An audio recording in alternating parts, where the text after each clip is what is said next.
a panel before? Yep. Some of us? It's my first. It's your first time? Yeah. Welcome!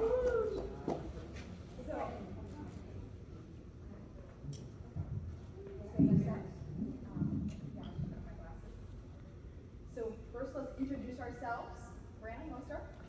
Yes. Hi, I'm Brianna, and I'll always be sitting on this side. You can tell us apart by our lovely placards. And my glasses. And I am Brittany. I'm right here. And the two of us make up the Winter Twins. On my left is actually my husband, David Silver.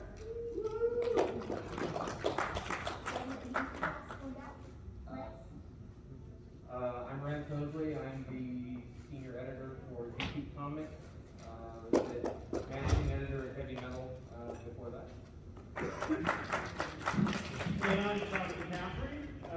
You all probably remember my mom, Ann McCaffrey.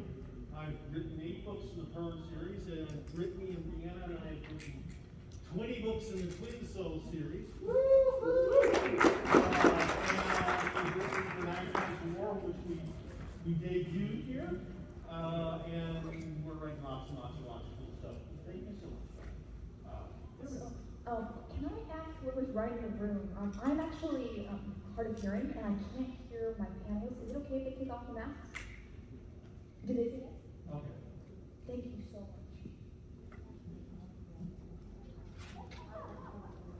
Oh, wonderful.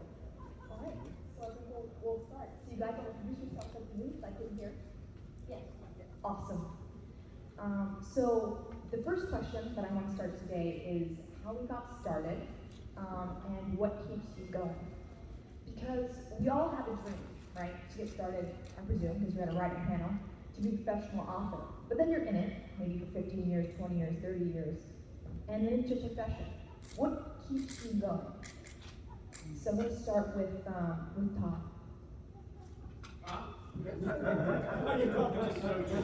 What got us started? And what keeps you going? Oh, what keeps me going? So it's a two-part question.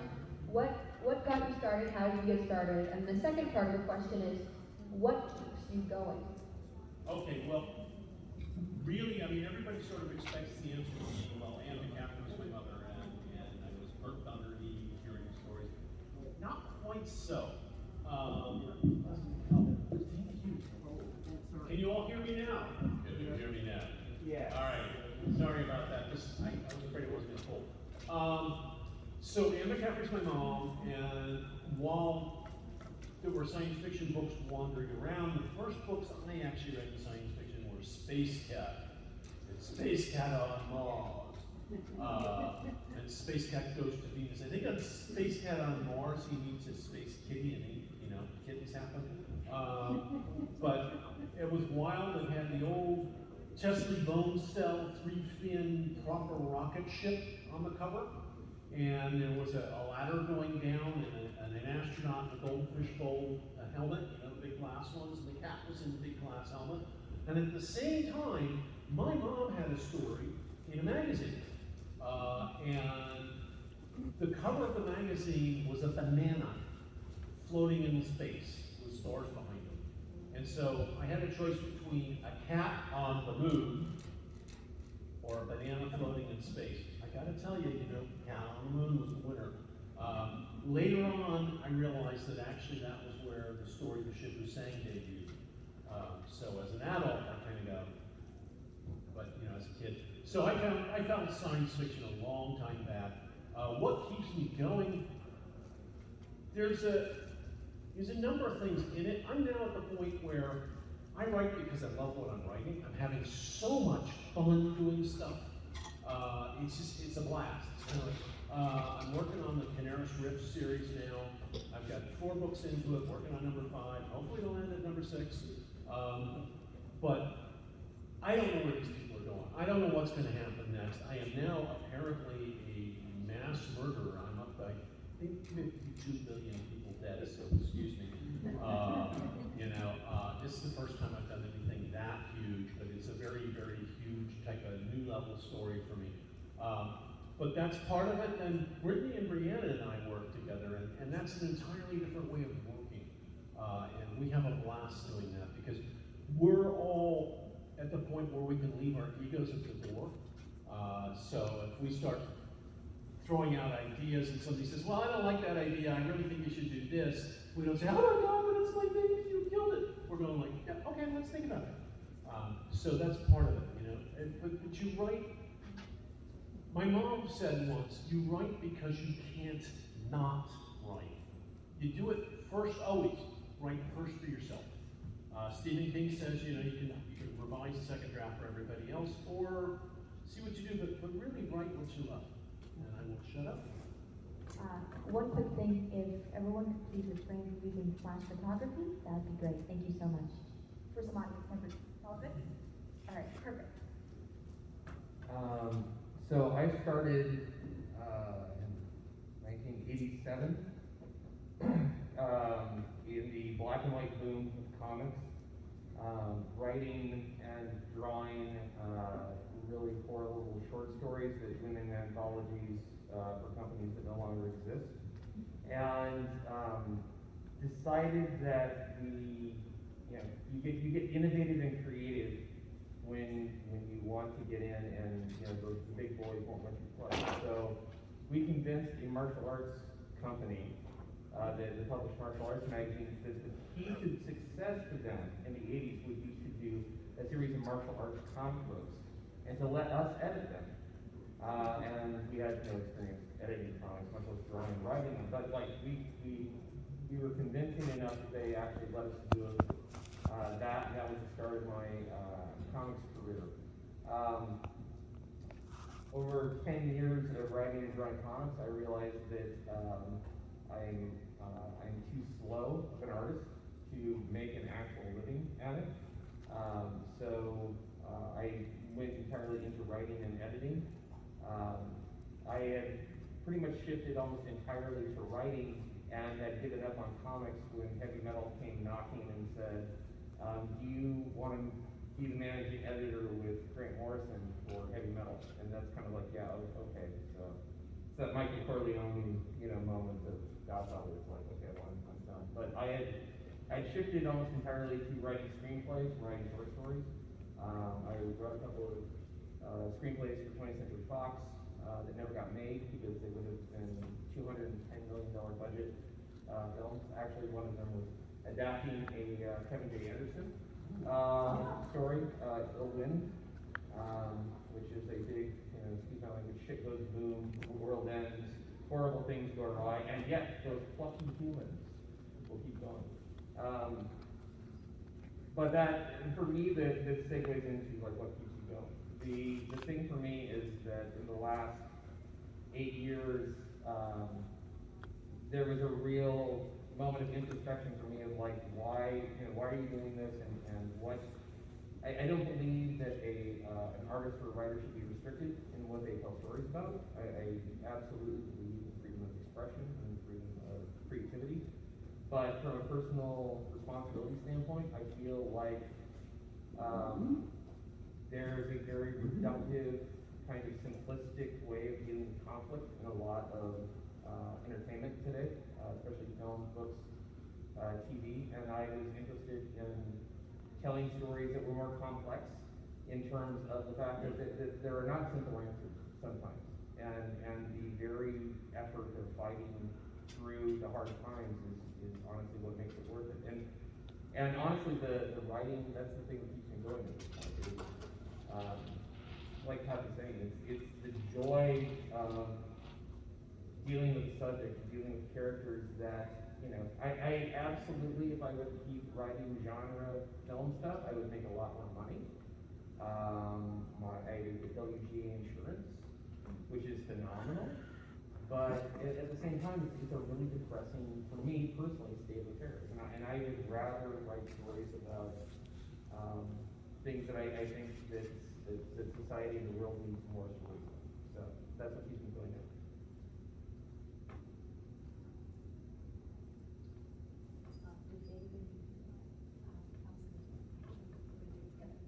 So my sister and I, we actually got started together 15 years ago to write our first book to overcome learning disabilities. And what I didn't know at the time was visual impairment and probably some hearing loss as well. we came up with our first book to overcome that. We started writing for the love of it.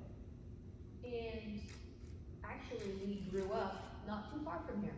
So we're locals, and Fullerton, Anaheim, this is our hometown, and we're really happy to be back. We really haven't been able to come back much since COVID first hit. So now it's been 15 years. We started when we were 12 years old, and we grew up in a family of geeks. We were converted early on. We had no choice in the matter. Our big treat every Friday night was if we got all our homework done, we would go to the local comic book store, and our dad would get us stacks and stacks of Golden Age comics, when it was just, a couple quarters, a couple dollars, and we ate that up. And we are both dyslexic, and it was very hard for us to read, but we loved, and do love, more than anything, storytelling in all of its forms. So he enticed us into reading without knowing it through comic books. And then after that, we started to learn to love reading, and we also loved watching all sci-fi movies and fantasy movies and TV shows, and we started to come to conventions as fans. The reason we created this panel all those years ago is because when we got started, we were just wandering around with a manuscript and a dream with absolutely no idea what we were going to do next. And we were two little kids that looked young for our age, and we were already young. So everyone was like, basically, pat us on the head and send us on our way. But after we wrote our first book, we wanted more than anything to be writers, to be authors, to be a part of it, to have a booth at the conventions. So we wandered into panels, and that's where we learned little tidbits of how to keep going. So we decided to create this panel and to showcase some of our favorite people each time, to share as much information in as little amount of time. Unfortunately, it's not too much time, but feel free to come to our booth after. We'll answer any questions you have. To try to give you all what we learned the hard way, the easy way. And Britt is going to answer why we keep going. I explained a bit how we got started. Oh, okay. So, since our last panel, for anyone that's been here, some stuff has changed. I, about 5 years ago, went blind, and now I am going deafblind. Might just stop altogether, might keep going. We're not sure. But thank you all for helping me out on this panel. It's my first panel helping moderate, not being able to hear my fellow panelists, and I'm still learning ASL. For any other deaf audience members here, I'm sure they understand. What keeps me going is interesting. I actually wanted to add this question because when you write, inspiration, often for me, writer's block comes and lack of inspiration comes when I'm going through a difficult time. And I have to ask myself, why do I keep going? And for me, my obstacles have been medical. And for me, I realized that I needed to give my pain a purpose. That even if I write one word per day, one chapter per day, one idea per day, that my writing was more than just a career. I started because I loved it. And what keeps me going is creating itself, similar to what everyone was saying here on the panel as well. I fell in love with writing all over again by going through my most difficult time. And one of the most wonderful things about writing is that it's completely disability-friendly career choice. So no matter how much your body changes over time or how old you get, you can continue to write. And I'm very blessed to have picked this amazing profession because I'm continuing to be able to do what I love. I'd also like to shout out to, of course, Todd, but Grant for showing me a new passion in writing comics. I had no idea, I was a reader, but I had no idea how much I would love it, and finding a new medium after 15 years of writing was just mind-blowing. So thank you very much for that, and it's something I'll know we'll be doing for the rest of our lives. To be fair, Todd had been telling us for years we needed to do it. So Todd, you get your I told you so. You feel better? Todd gets his I told you so. So my husband, David, is on the panel for a couple of reasons. One, he is helping me out by telling me what everyone else is saying. But Also, he is a lawyer that specializes in IP and trademark law, and he's worked with clients internationally, or they are internationally. He's worked in different fields of entertainment. He's worked on stuff with us, and he's going to be explaining at the end a little bit of what you can do to protect your work, which I know is also is very important. But it's much better to actually have a lawyer that has the information as opposed to just me telling you all. Also, he's here because he looks good. So, You're making me blush. so this is actually his second convention ever. So we're very happy to have him. He's pretty cool. He's a good brother-in-law. So He's my a good dungeon master in D&D. Please don't tell my character off. we just got married a couple months ago, so hey. Before we continue, I do want to say how happy and how privileged I feel to be here with you all. I know a lot of you have known us for the last 10 or 15 years and have literally seen us grow up. And we truly love you. And if there's anything we can do to help you to continue your writing, just let us know after the panel and come to our booth. So my second question. No. Okay, good. So my second question is actually about hybrid publishing. Because right now we have the unique opportunity of having, Brianna and I and Todd, we do things with traditional publishers as well as independent, but we have someone who works for a publishing company, a comic publishing company, and Todd. So my question is, how would you go about it if you were starting again? Would you do independent or would you go through a traditional publisher? I want to start with Todd. Oh boy, that's a really tough question to answer these days. Sorry. Yeah, hey, that's why you pay me the big bucks. I do. Speaking of which, we need to talk about that paycheck. What? I said, I took you off the Speaking seat of last which, we week. need to talk about that. I can't hear you, I'm so sorry. What is it? Here's the thing. At the end of the day, we write stuff we love, and we'd love to share it with people. So how's the best way to share it? We also need to eat, and that's a problem, so if we're going to be writing full time, it's got to pay the bills. But when you look at this, there's a couple ways to get to this point. I just was recently, in the past couple of years, introduced to something known as 20 books to 50K. The theory was, by the guy who was talking about it, was, well, hey, if I can make $2,500 a year, which ain't that a lot, it's not a huge number, on a book. If I had 20 books, I could make $50,000 a year. Fair enough. People are doing a lot better on that. And they're doing everything themselves. Or they're hiring copy editors, they're hiring cover editors. We're doing everything ourselves right now. We're blessed to have a really great in-house cover artist. I have learned for my sins to use something called InDesign to actually set type and put it up on Amazon. I do Amazon only. A lot of other people do other things. They use Draft Digital. But the advantage of publishing yourself is you get more of the money in your pocket, which means you don't have to sell as many books to eat, and that can be huge. The disadvantage is you are now a publisher. You're not just a writer.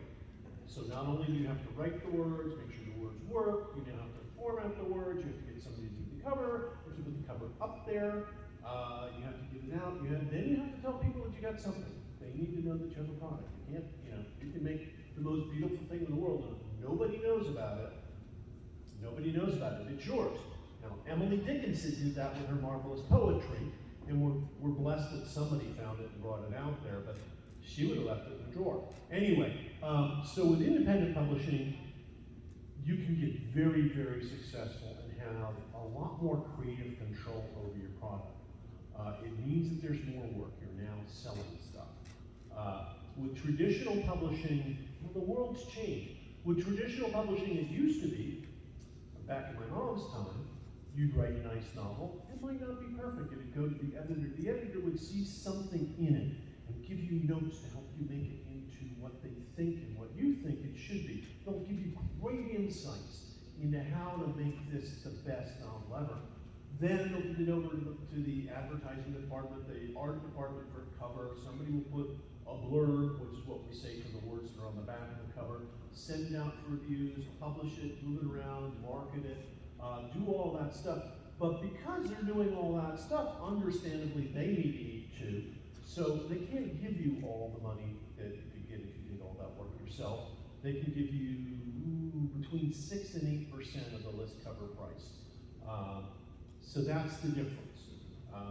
When you start selling millions of books, even 6 to 8% looks kind of nice.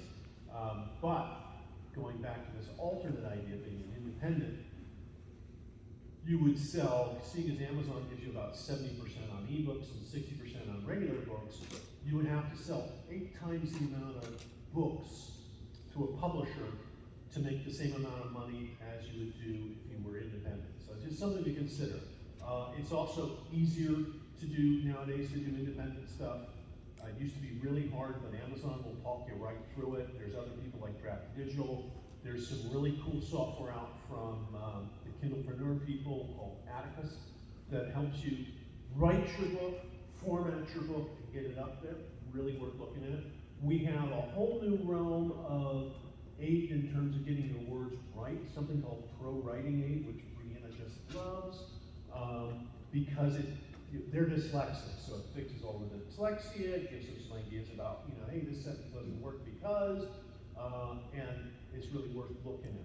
So it is, it's kind of what you want. Now the other thing with traditional publishing notes, there's a lot of gatekeepers, and they know what they want to have and what they want to look for. And so the nice thing is when you go into a bookstore, what you've got is passed through a bunch of gatekeepers, and so there's a lot of people said, I really think this is going to go. Doesn't mean it always goes. I mean, there was one book way back when called Prince Almbra that we were asked to look at, Mom and I, and we loved it. And the publisher loved it, pushed it really hard, and it just didn't sell. Nobody knows why. Sometimes that happens. That's the other thing about your book. It's your heart, it's on your sleeve, you go pour blood on the page to make this thing happen, and it doesn't work for everybody. And it takes a long time to come to grips with that, to say, yeah, okay, I like this book, I love this book, I love these characters, but they're not for everyone. And that's just something that as an author you learn to get through. Anyway, that's kind of where I am. If I were to start over today knowing what I know, well then I'd be knowing what I know, which is huge. I would start independent and look to get a publisher. And that's happened too. Thanks. Yeah.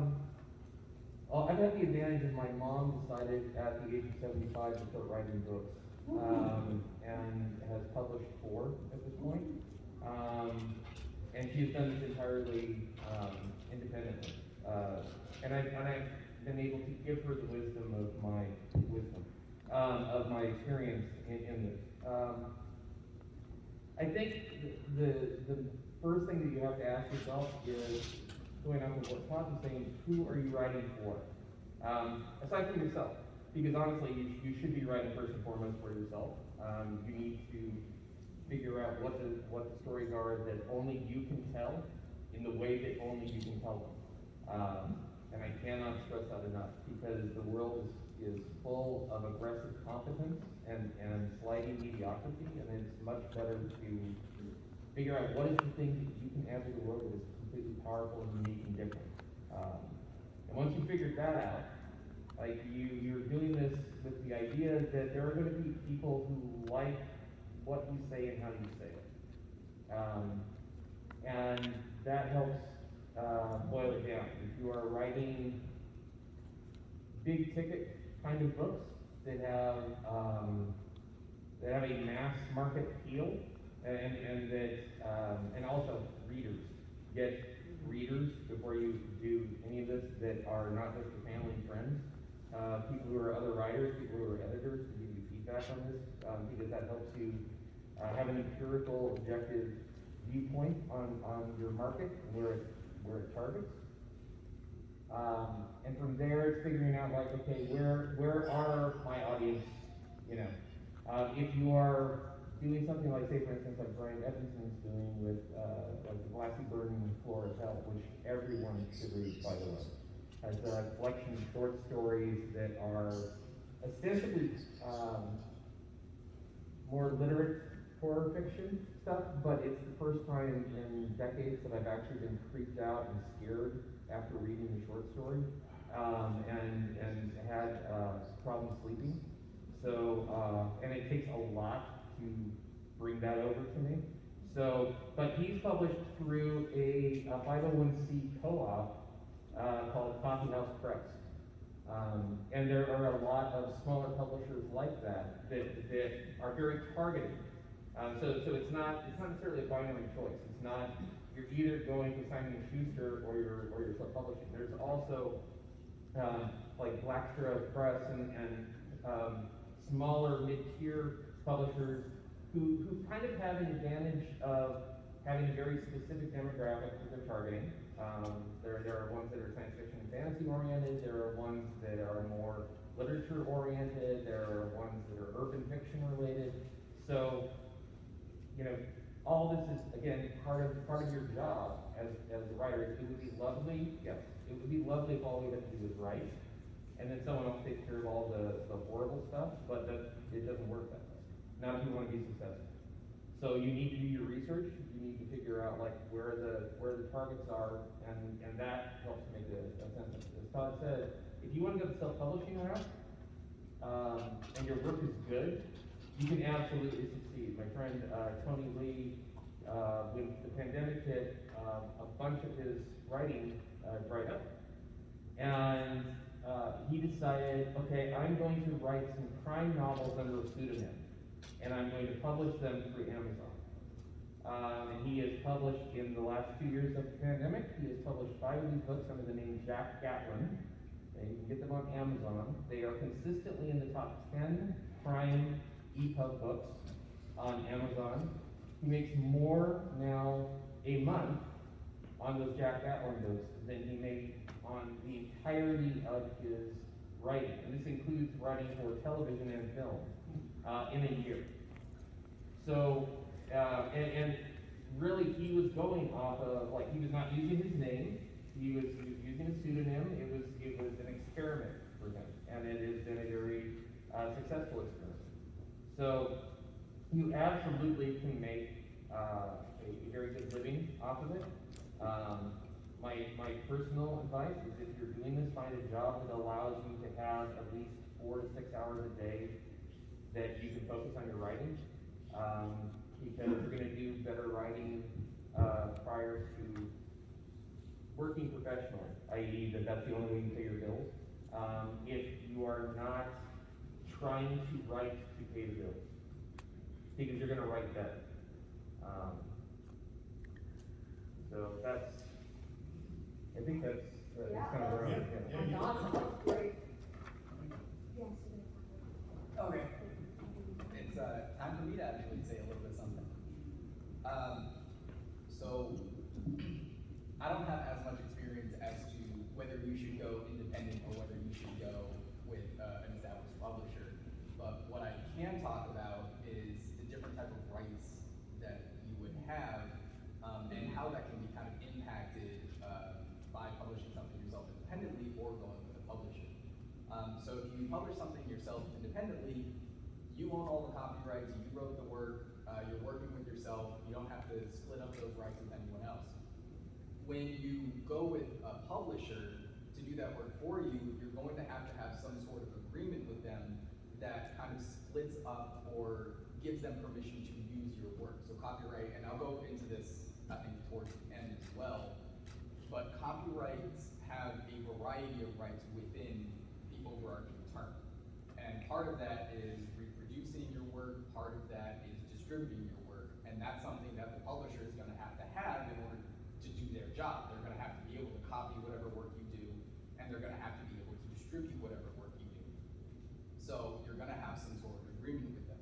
There's also terms of whether that agreement is going to be exclusive or whether that's going to be non-exclusive, meaning is the publisher the only one that's allowed to reproduce and distribute your work. That might mean that you can't do it yourself as long as that term exists, and for however long it is in the agreement. If it's non-exclusive, well then maybe you can give it to yourself, but maybe they don't want you giving it to a second publisher. Or maybe non-exclusive would mean you can give it to a second publisher. These are all kind of terms that you have to negotiate and figure out what's going on. And depending on the publishers you go with, that negotiation will go different. The larger publishers are probably going to negotiate with you a lot less, and smaller publishers might be willing to give you a little more leeway. So that's kind of something to keep in mind about going independent or going with an established publisher is, how much rights do you want to retain and how much rights are you willing to give to the publisher in order to allow them to do what they're doing.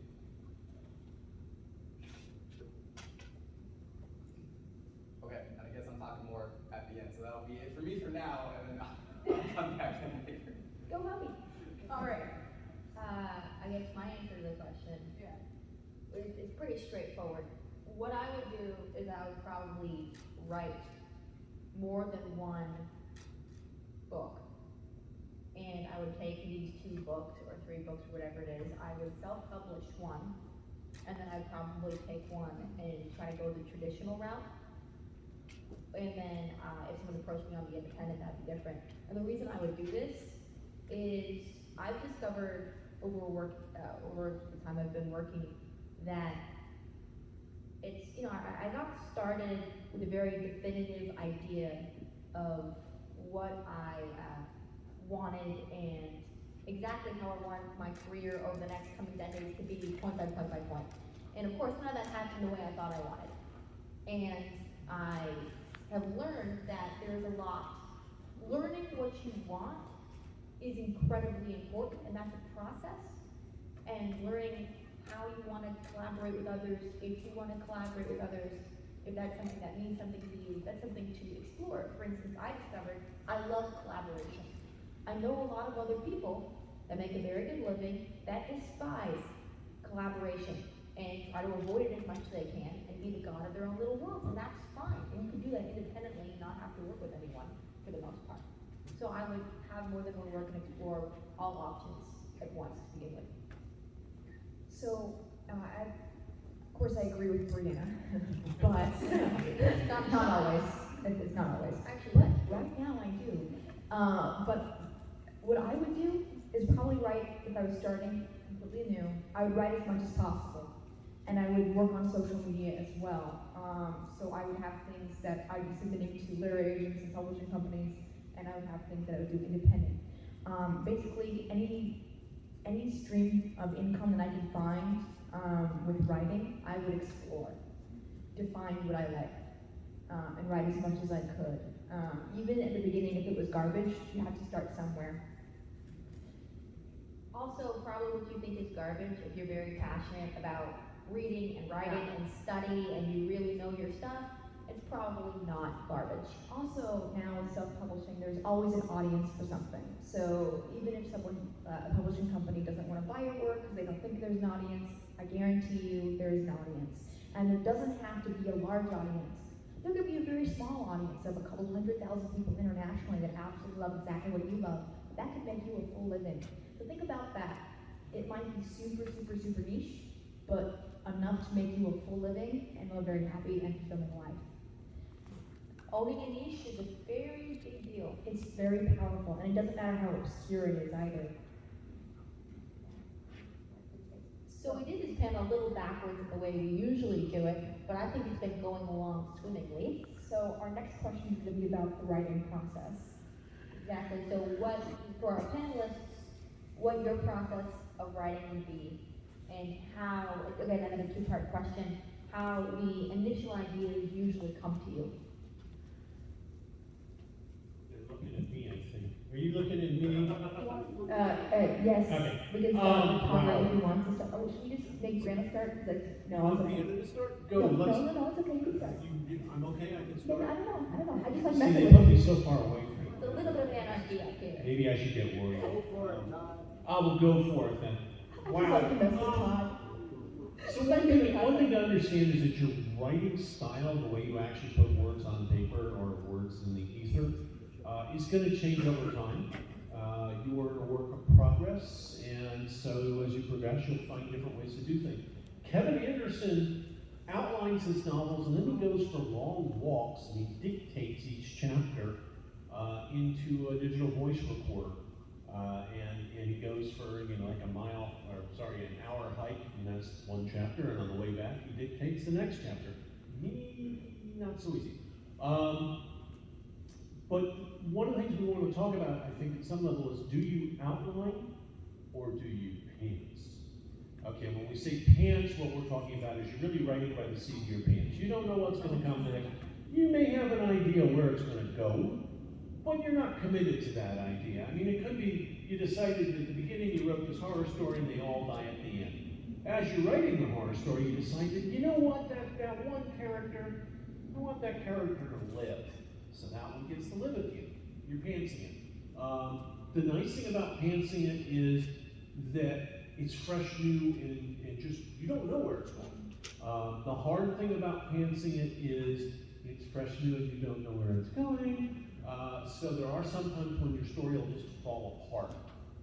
So pantsing can be bad for that. If you're starting out, I would recommend considering looking for a plot. There's been a lot of work on this. Basically, a plot, you have two things going on in the story. You have characters and you have plot, and the two are related. Your character goes through a change somewhere along the line and becomes a different person. Superman discovers that kryptonite is not good for his health. Prior to that, he can do anything. And so that's sort of an idea where things are changing. We listen to and tell stories because we're sharing experiences. We're sharing okay, so somebody decides to, have an alien invasion of the Earth, how does that work out? What happens? Or if somebody comes across a dead body in a murder mystery, what happened? How do we figure out what happened? We're sharing stuff. It's really a social sort of a thing. So an outline can help you say, okay, I want to do this, I want to do that. Your very first requirement as a writer is to read. And when I say read, I include comics. I'll include film a little bit, but it's kind of a different thing. But definitely comics. I know friends who learned English reading comics, reading Disney comics way back when. And the more you read, the more you look at how the stories are told and how they unfold, and it just gives you ideas. A lot of it, you may write in answer to somebody else's story. I generally try to avoid that, but sometimes it just happens anyway. I mean, if somebody says, I'm going to write a story about, Snow White and the Seven Dwarfs, and how the Seven Dwarfs were really unicorns, but nobody knew, I might say, well, I don't believe that. I think I'm going to write a story about how Snow White and the Seven Dwarfs and the dwarfs were really fairies because they tell anybody.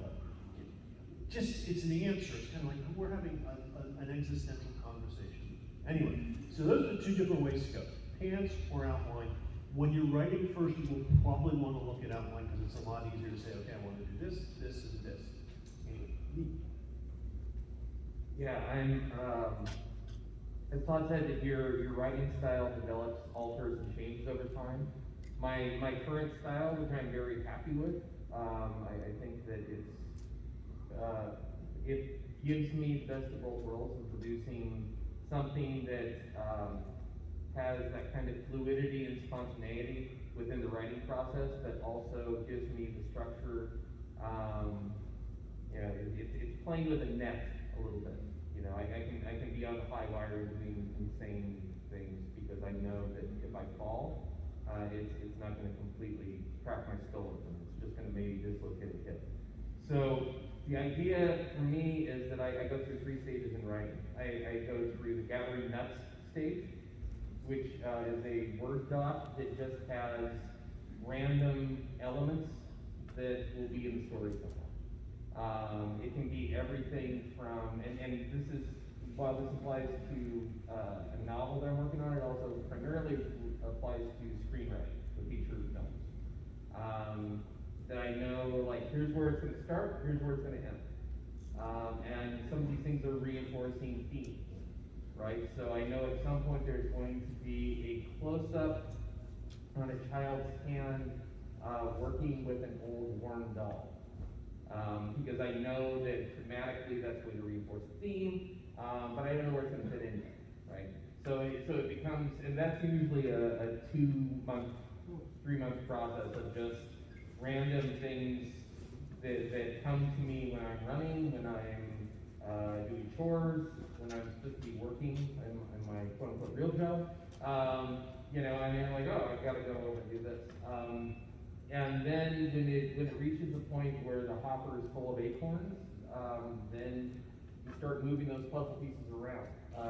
Some people use note cards, and they have their events, and they put it on a billboard or on a bulletin board, and I can't personally stand that.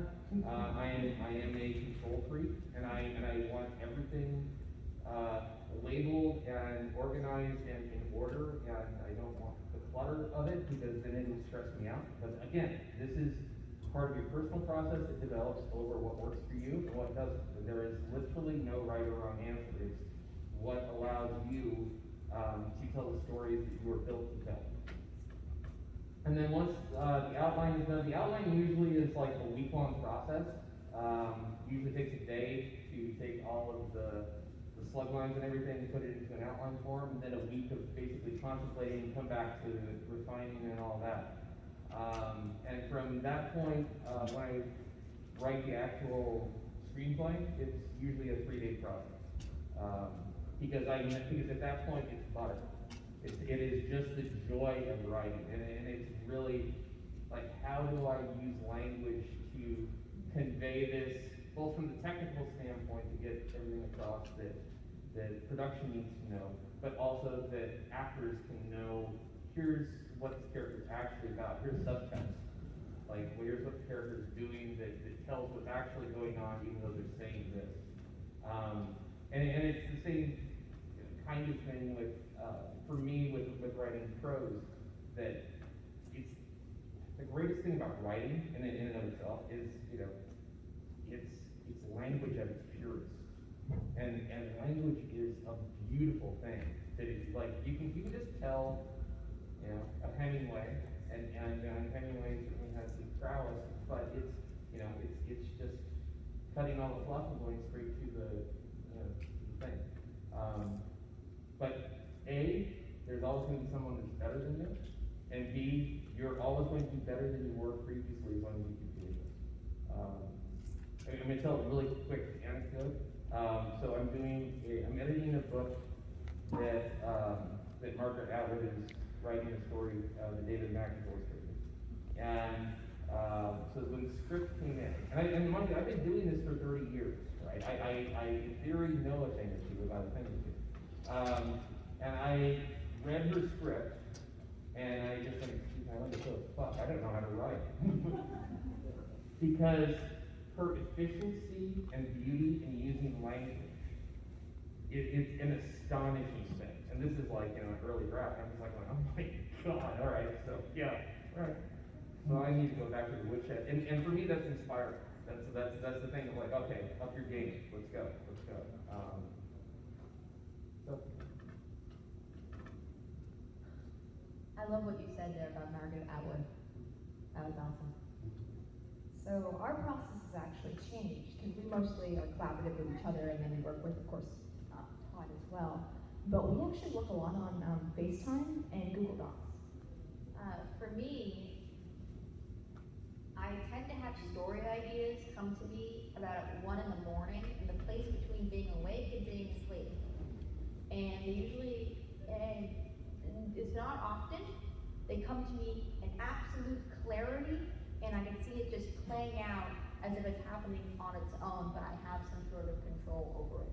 I also sometimes just have dreams of certain things, but mostly it'll come in the late night, early morning, right between those states. And then I have to get up and write it down as soon as possible, otherwise I will forget. Though at other times I find that, because that's a magical experience, and I wish that happened to me every night.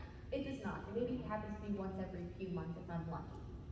For me, I've developed the philosophy that it's the quality of my work directly relates to the quality of the work that I am continuously consuming.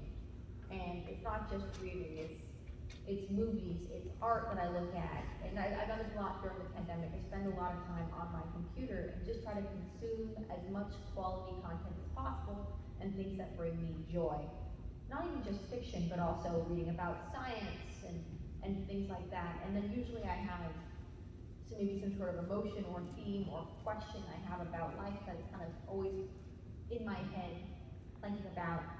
And eventually those things will come together, and I'll often have different documents where I'll have just random splatters of ideas that make no sense, and then oftentimes one of those things will click, and it'll all come together. I'll be like, oh, it's this piece, this piece, this piece, and this piece, and I put the puzzle together.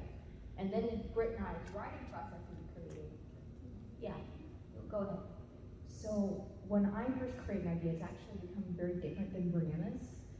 If I know that I need to create something right then and there because I have a deadline, I turn on music as loud as possible.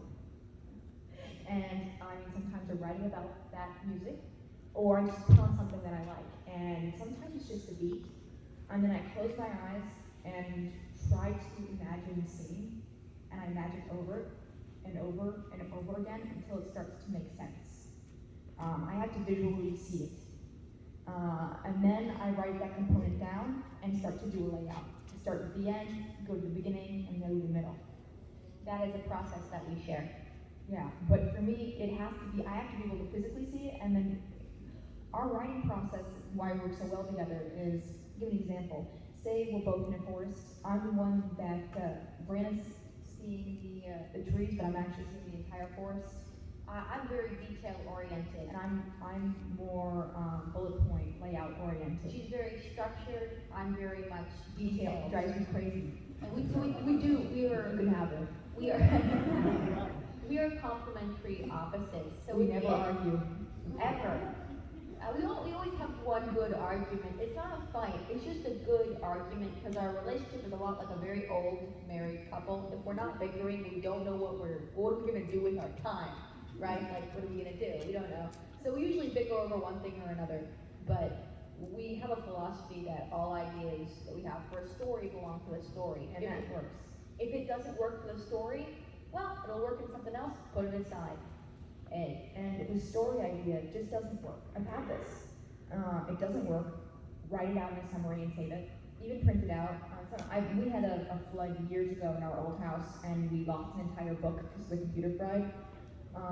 So sometimes printing out is a good idea, or keeping it on the cloud or something. I'm not tech savvy. Save it to the interweb somewhere safely. Put it somewhere safe. Things do happen. You may lose it. It's a very bad experience. You may be crying on your twin, or maybe by yourself. But you have a twin. Yeah, actually, can I add to that just real quick? No. Never throw anything out. Even though it's the world's Never do worst, things. you don't want anybody to actually know you have eroded or anything. Don't throw it out. You never know when you'll say, yeah, it was terrible, but there's that one scene I want to go put in, or I want to remind myself, or even I want to remind myself how to write better than this. Keep your old stuff. Put it away in the closet, but keep it. There's a story idea that Todd actually created before I was born, and Brianna and I were born, and we're working on it. Remember Which one? this? Huh? This remake now. This. Oh, yeah. So yeah. Sometimes 20 years later, you could bring an idea, and it could come back to life. Before we take questions, I wanted to bring it over to my hubby David again, talk a little bit about how you can keep your work protected. So there we go. Go for it. And I'll try to make it quick so we can get some questions there at the end. Basically, I was talking about copyright before, how there's different types of rights. Mainly it's going to be the reproduction and distribution, like I was talking about with publishing. But copyright, most people don't realize, covers anything that's in what's called a fixed tangible medium of expression. So if you write something down on a napkin in a restaurant, you wrote it down. If you took a photo, it's in a fixed tangible medium of expression. Same thing if you recorded choreography. A lot of people don't realize choreography is copyright. If you recorded in a video, music, if it's sound, if you record it, it's a fixed tangible medium of expression. Now what do you do with it now that you have it? Well, most people realize, okay, I wrote this first, but how do you prove it? You prove it by, one, making sure that everything's date stamped and everything like that is verified, but two, it's registering it with the Copyright Office. Registering your work with the Copyright Office gives you a presumption of ownership, it gives you a presumption of validity as well, and if someone ever copies your work and you want to contact a lawyer to file a lawsuit, first thing that they're gonna ask you is, well, did you register? Because in the US, for US citizens to file an infringement lawsuit for copyright, you generally need to have it registered with the Copyright Office first. So even though, and this kind of goes not the right way, if you want to come back to it later, you know, it's good, you can register, and it doesn't have to be great. So there's something called a modicum of, I don't know the word, creativity. So basically, it doesn't have to be the best thing on earth, but you have to have some sort of creativity with it. So, for example, if I were to try to copyright the phrase or the sentence, the blue ball bounced, okay, great. There's not a lot of creativity there. A lot of people can use that sentence in a variety of ways, but I can take it one step farther. And so if I say, you know, and I wrote this down just even earlier today, the blue ball bounced high, disappearing in the sky, then fell back to earth. Well, I turned that one little sentence, it's now a haiku. It's not great, it's not the best writing ever, but it has a modicum of creativity. I had to count the syllables, I had to make sure that it worked in a way that had some creativity to it. I could take this to the Copyright Office and get it registered, and I can own this. And if any of you want to go then try to take that haiku and run with it somewhere else, I can say, hey, I have a registration. You can't do that. You need to get my authorization for it. So registering with the Copyright Office is good. And also, if you have any questions about legal stuff, don't be afraid to contact an attorney. Sometimes paying a little bit to have an attorney go over something with you is better than losing your rights in something entirely, especially when you've worked so hard on it. And to add to that, that goes for when you sell, if you get something optioned for film or TV, they can try to go for everything. And I've had friends lose rights for their book series for eternity on certain things. They can't even make plushies of their characters. So it's super important. And then also marry a lawyer. It's a lot cheaper later on. And just find them on a dating app. If you don't meet them at a convention, I tried. I don't know why they walked up to me. I just stopped. So I don't know what you're talking about cheaper, I take half. Well, you should have thought about it pretty much, shouldn't we? So, that's when you get married in less than 6 months, that's what happens. So, anyway, we have time for like 2 questions, but then we'll be in booth, what booth are we in, 900? 900. 900, and someone who can see, please pick. I can see. Oh, really? Yes. Yeah. Okay. You? Hey, great panel, by the way. Thank you. I have an unreleased album featuring collabs with artists such as Captain from Wu-Tang and Compton Menace and Corrupt, so like West Coast legends. And I'm making it where I have a book series as well that I've written. I'm rewriting the first one, and the songs coordinate the book. What advice do you have for making sure that this, like a release party, can equal the book being not, I know I'm an influencer and all that, like equal, like reaching that book audience, like, you know, or do you have any advice for that? Are you writing with the members of Wu-Tang? No, so all the songs like Captain from Wu-Tang Corrupt, I own the rights to it, so I bought features for them, and then they're on the songs, and they wrote about You bought the rights. songs. So booth 900, come talk to me. For sure. I'll help you out, and yeah, so. Appreciate it. Guys, so we Awesome. have something in common. So anyway, I'll take another question because I'll talk to you after. I can help out a lot. I'd love to, and I like their songs.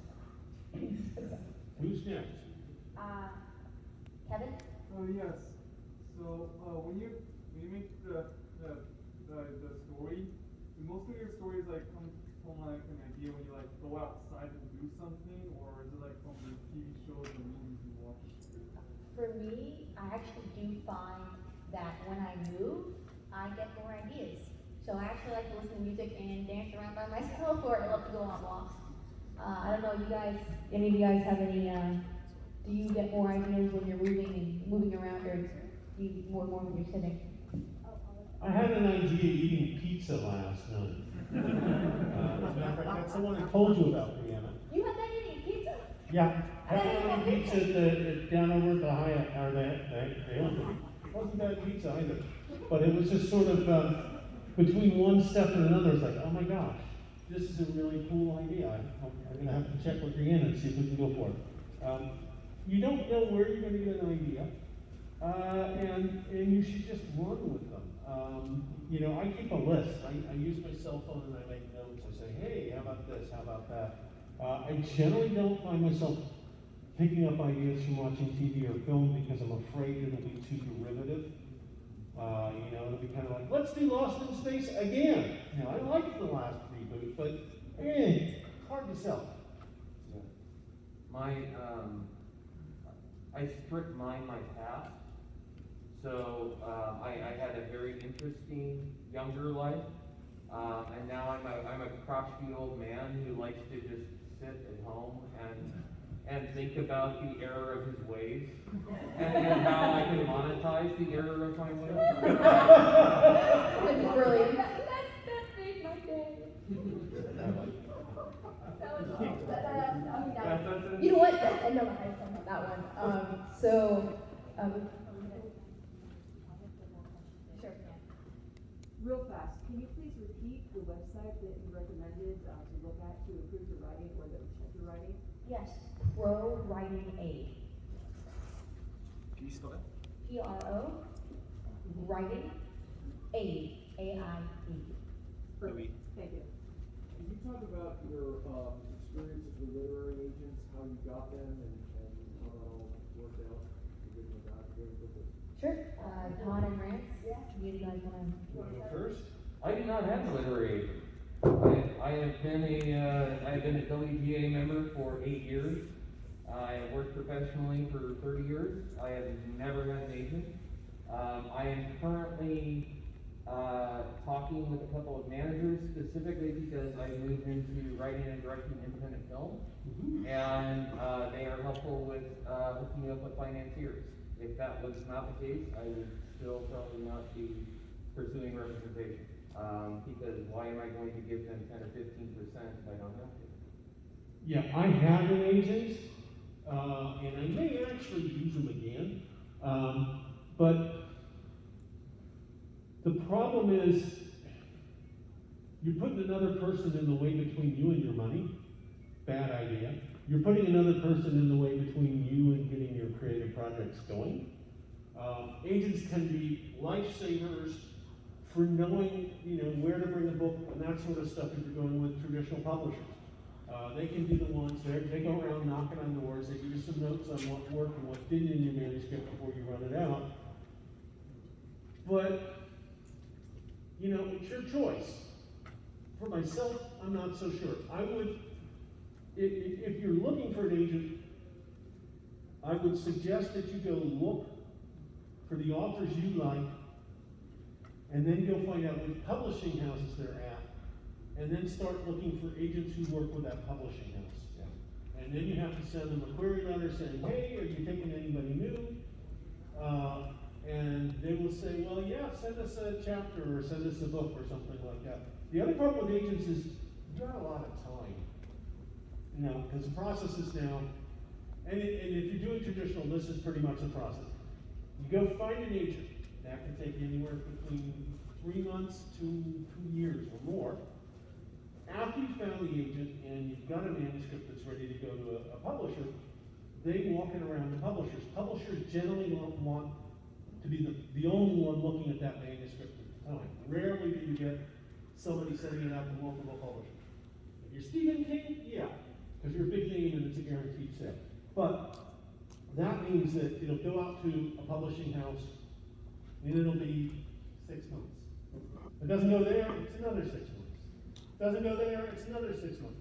All of this time, I take maybe a week to go from I've got something ready to go to it being online on Amazon. So if you're willing to wait that long, it can be really good for you. But I don't know. I mean, the other thing that's happened is we've had people who started out independent, talking their own books, doing really, really well, and a publisher comes knocking on the door saying, I want to publish your book. So I mean, that's a reversal from the way it used to be. The world is changing. There's an argument wandering around saying, are the traditional publishers really just dinosaurs that don't know they're dead yet? I don't know. There certainly is an argument for it. So, you know, that's the quick high-level answer to that one. The one thing I'll interject on this is that there are absolutely, in my experience, agents who are brilliant, who get what you're doing, who will fight like a terrier for you, and who will get you not only great deals in your primary market, but also your ancillary markets, whether you're talking video games, films, whatever. Foreign rights. Foreign rights. Having someone who's brilliant and gets you to fight those battles is a valuable thing. But they are incredibly rare, and it is much better to have no representation than to have bad representation. I agree. Yeah, Also, great. the other thing I would add is getting an agent is like marrying. Okay, you really need to look at it that way. Divorcing an agent can be difficult and time consuming. But definitely when you start, if you're looking for an agent, you really want to ask yourself, do I want to be married to this person? Because it is that, particularly when it works, it's that strong relationship. My mom had an agent that she loved, Virginia Kid, and Virginia, if it weren't for Virginia Kid, we would never be reading Dragon's Blood. And that's where agents can be really powerful. Yeah, I just wanted to add one thing about literary agents as well. If you're going to be dealing with a literary agent, that means there's probably going to be some sort of contract. Yeah. And I would highly recommend that you have an attorney look at that contract so you know exactly what percentage that they're taking, exactly what you are required to do.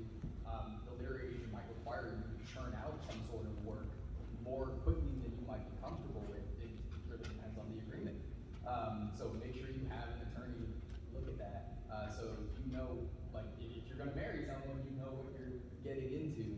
And it's good to have someone with kind of a legal background to look over that for you so you don't miss anything. Or marry a lawyer. Or marry a lawyer, yeah.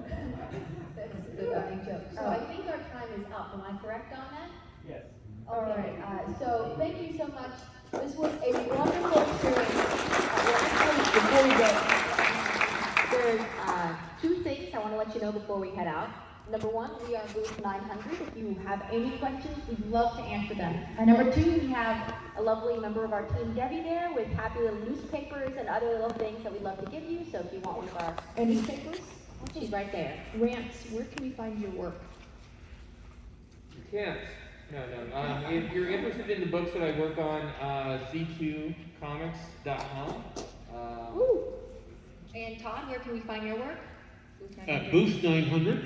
Well, Awesome. It sounds like that answered itself. So we look forward to seeing you guys hopefully next year at SDCC. And thank you so much for coming to our panel and making me look good in front of my mother-in-law. So, thank you guys.